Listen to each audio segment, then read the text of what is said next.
Hello, everyone. This is Russell Medley here to present my Module 8 Legal Aspects of Teacher Evaluation. Throughout the different articles that we were reading, I kind of compiled a list of different things that I felt were important from those findings. In the first article, it talked about lawsuits related to teacher evaluation. And in reading those different cases, I was kind of able to compile a list of the major players that were involved in the different lawsuits. Those included the teacher unions or the NEAs, the school districts themselves, both state and national education departments, the teachers, and state and federal court. In reading those different cases, a lot of the issues had to do a lot with teacher tenure and due process rights. Some was teacher pay and things like that. There was also some where there was discrepancies based on what the state imposed versus current laws that were in place. For example, one of the cases had to deal with the Department of Education imposing new evaluation policies, but then that went against current laws currently in place, where it stated that districts were allowed to kind of come up with their own evaluation methods. There was also quite a bit of cases that involved incorrect data collection, whether that be maybe a teacher was evaluated where a small sample size of student scores were compiled and used, but the entire class wasn't used. And so some had filed suit saying that there was incorrect data collection. Also, throughout the different articles, I was able to kind of see an evolution of the evaluation process. Leading up to the 2000s, the evaluation process was more of just a policy thing that the administrators had to do. However, that's changed, and due to pressures of getting rid of ineffective teachers, kind of advocacy for teachers wanting to better improve themselves, as well as all the research that's been done in regards to teacher effectiveness and how that affects student success. There was also a lot of incentives that were given out, whether it be the Department of Education, where they had given grants for different schools or districts that kind of revamped their evaluation process. It was also stated that there was a Bill and Melinda Gates Foundation that awarded $700 million in regards to teacher quality incentives, and in that included evaluation processes to improve teacher quality. So obviously, in a field where money can sometimes be lacking, a lot of school districts might take advantage of something like that to revamp their evaluation process. The teacher unions did voice different concerns in regards to the evaluation process, and some of those included how they felt it was unfair to tie the evaluation process to tenure or teacher pay.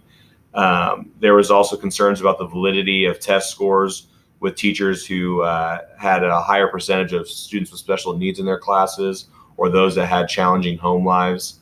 Also, they felt it was unfair for non-tested subjects or teachers in those subject areas to be evaluated based on students that they don't even see, whether that be a school-wide evaluation tool. So those were some of the concerns that the teacher union had. In one of the articles, the NEA did kind of list out some must-haves they felt that were important in the evaluation process. Those included safe and open collaboration, both with administration as well as other teachers.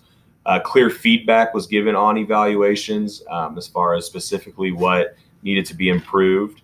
There was a link between standards, professional development, support, and decision-making. That there were proven evaluation measures being used, and more importantly, that there was teacher input, and that the evaluation methods that were being discussed were agreed and accepted by the local teacher groups. In USD 321, where I teach, we use what's called the E4E Southwest Plains evaluation tool. In our negotiated agreement, it states that teachers in their first 2 years will have to be evaluated twice. And then in years 3 and 4, we are to be evaluated at least once a year. And then after our 4th year of teaching, we are to be evaluated once every 3 years.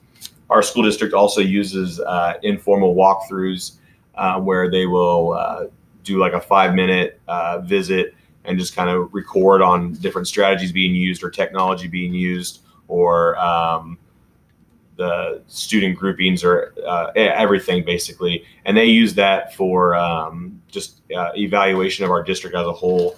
However, we're told that those do not go towards our formal evaluations, but that sometimes those could be, if there are concerns that they see in those walkthroughs, that could maybe be a lead up to a formal evaluation. In our negotiated agreement, it also talks about teachers' rights, more specifically if there are deficiencies found in the evaluation.